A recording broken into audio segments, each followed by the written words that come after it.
چلو آگے پڑھو کیا کہا. بسم الله الرحمن الرحيم. باب ما يقول إذا دخل الخلاء. وبه قال حدثنا قتيبة وهناد قال حدثنا وكيع عن شعبة عن عبد العزيز بن سهيب عن أنس بن مالك رضي الله عنه قال كان النبي صلى الله عليه وسلم إذا دخل الخلاء قال اللهم إني أعوذ بك. قال شعبة وقد قال مرة أخرى أعوذ بالله من الخبث والخبيث أو قال من الخبث والخبائث. وفي الباب عن علي وزيد بن أرقم وجابر وابن مسعود رضي الله عنهما. قال أبو عيسى حديث رضی اللہ عنہ، یعنی آپ اپنی صلاحیت دیں گے. خوش آوازی ایسی کرتے جو گلنار بیگم آئی ہوئی ہے. خوش آوازی کی ضرورت نہیں ہے، درست خوانی کی ضرورت. اور 2 اور 4 نہیں جانتے. 4 صحابہ ہے تو رضی اللہ عنہم ہونا چاہیے کہ رضی اللہ عنہما. اس پہ آپ کا منہ توڑ دینا چاہیے کہ آپ اتنے بے احتیاط اور بے خیال کیوں ہیں. وہ نسل ہی ساری گندی پلیت ہے، بنتے کہاں ہے. وہ تو ایسے ہی ایک گردان ہے جس کو ہم پورا کر رہے ہیں، جن کو یہ تمیز نہیں ہے کہ علی، زید ابن ارقم، جابر ابن مسعود 4 صحابہ کو پڑھتے رضی اللہ عنہما. وہ کم روجان بننے کی ضرورت نہیں ہے. ڈانسر درست بھی خوانی، عبارت تکڑی پڑھا کرو. خوش خوانی کی کوئی ضرورت نہیں. یہ کوئی قرآن کی تلاوت نہیں ہے کہ اس کی کیا ضرورت ہے. مجھے پتہ ہے کہ اس خوش آوازی کے ذریعے آپ چوری کر رہے ہیں. اپنی عبارت کی جو کمزوری ہے، سراقہ ہے، اس کو چھپا رہا ہے. درست می خوانی، حاجت بخوشخوانی نیست. بسم اللہ الرحمن الرحیم. باب ما یقول اذا دخل الخلاء. بیت الخلاء جانے کے آداب. خلاء حقیقت میں تو تنہائی کو کہتے ہیں، لیکن عموماً جب آدمی پیشاب پاخانہ اور بول و براز کرتا ہو تو لوگوں سے پردہ کرتا ہے، یا تو بہت دور چلے جاتا ہے، یا ایسی چیز کی آڑ میں اور اونٹ میں بیٹھ جاتا ہے کہ دوسرے لوگ اس کو نہ دیکھیں. اس کو خلا کہتے ہیں.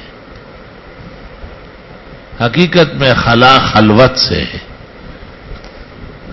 اور خلوت اور جلوت 2 لفظ ہے. خلا یخلو کے معنی ہے تنہا ہونا. حبب الی الخلا. بخاری شریف کی ابھی دوسری تیسری حدیث آپ پڑھیں گے کہ پیغمبر کہتے ہیں مجھے لوگوں سے الگ تھلگ رہنا پسند کرا دیا گیا، اور آپ غار حرا جاتے تھے. وہاں حکم جب آیا تو یا ایھا المدثر قم فانذر وربک فکبر. اٹھیے اور اللہ کے عذاب سے ڈرائیے.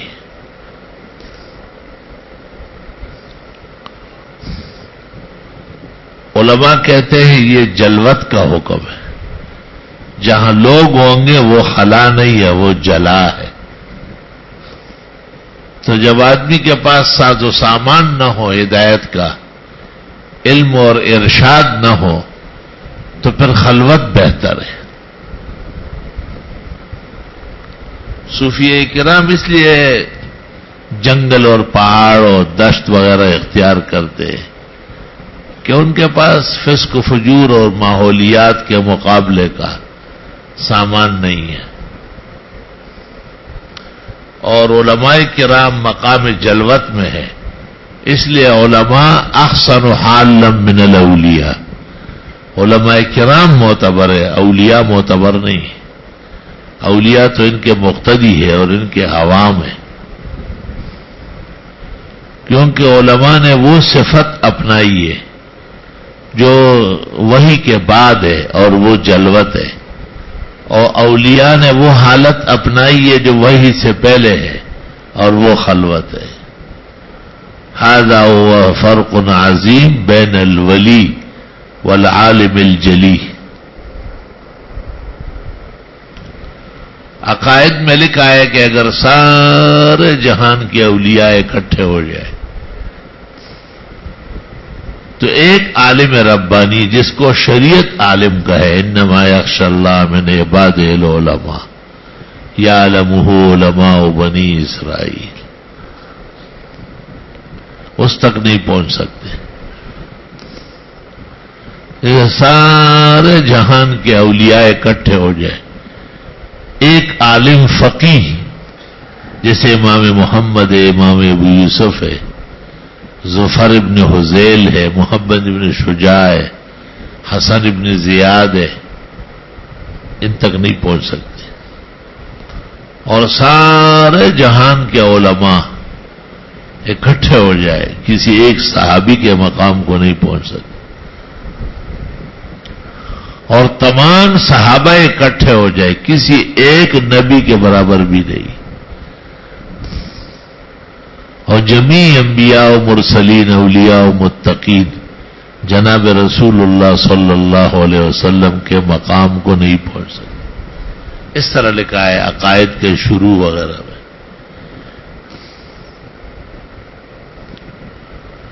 اللہ اکبر.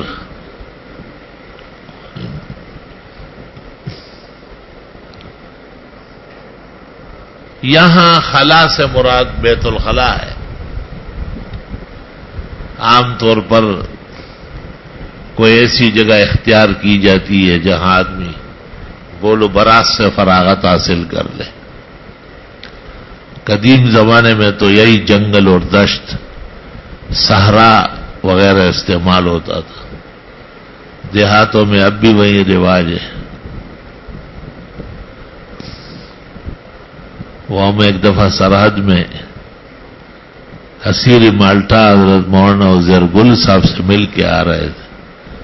انہوں نے بڑا اچھا کھانا اور وہاں کے چپلی کباب اور سب کھلائے. وہ گرم بھی ہوتے ہیں، شوق سے بھی کھائے جاتے ہیں، پیٹ بھی نرم کرتے. راستے میں ہمارے منصور بھائی نے کہا کہیں تو عارت خانہ دیکھنا چاہیے. اب وہ بڑا سخاکوٹ سے جہانگیرے تک 20-30 میل ہے، 2 گھنٹے لگتے کم از کم. تو راستے میں ایک جگہ ہم نے گاڑی روکی اور گنوں کی فصل تھی. ہم نے ان سے کہا اس کے اندر کہیں بیٹھ جاؤ. منصور بھائی ادھر سے نکل کے اس طرف نکل آئے اور کہا کوئی طہارت خانہ اندر نہیں. یا خدا پاک، یہ تو باقاعدہ کمرہ ڈھونڈ رہا ہے. ایسا پیغام بوڑی. خیر مولانا فلی کریم مرحوم ساتھ تھے. اس نے کہا نوشہرہ قریب ہے اور وہاں میانگان کا گھر ہے راستے میں، اور وہ سب چیزیں تیار ہوتی. الحمدللہ وہاں خیریت سے پہنچے. استاد محترم مولانا لطف اللہ نے فرمایا میرے والد کے مہمان دلی سے آئے تھے، ہندوستان سے. اچھے بکرے اور مینڈے ان کو کاٹے گئے، لیکن جب اس کا وقت آ گیا تو طہارت خانہ پورے جہانگیرے میں نہیں تھا. ادا کلو خلق آ سکتی جگہ. تو اس نے پوچھا کہ دلی کتنا دور ہے یہاں سے؟ جہانگیرے سے 3 دن کا راستہ تھا. یہی دیکھو بولو تو دلی تک دی خدا پاک امداد ہوئے. وہاں کماروں کا محلہ ہے اور وہ یہ کشتیاں دریا میں چلاتے تھے. ایک عقل مند تھا بہت زیادہ. اس نے کہا مجھے 10-15 منٹ دے بس. اس نے دریا کے کنارے وہ 2 کشتیاں قریب کی، ایک کشتی ادھر کھینچی ایک ادھر کھینچی، اور درمیان میں وہ نرم مٹی ہوتی ہے ملی وایو. وہ ویسے ہی پاؤں زور سے رکھے تو اندر چلا جاتا ہے. ایک ٹین رکھا اور دبایا، نیچے چلا گیا، اور سائڈوں پر بلاک رکھے ادھر پردہ ڈالا. اس کو بلایا. وہ بڑا خوش ہوا، بار بار جا رہا تھا کہ بڑا پیارا ٹھنڈ بیت الخلا مل گیا دریا کے. اللہ اکبر.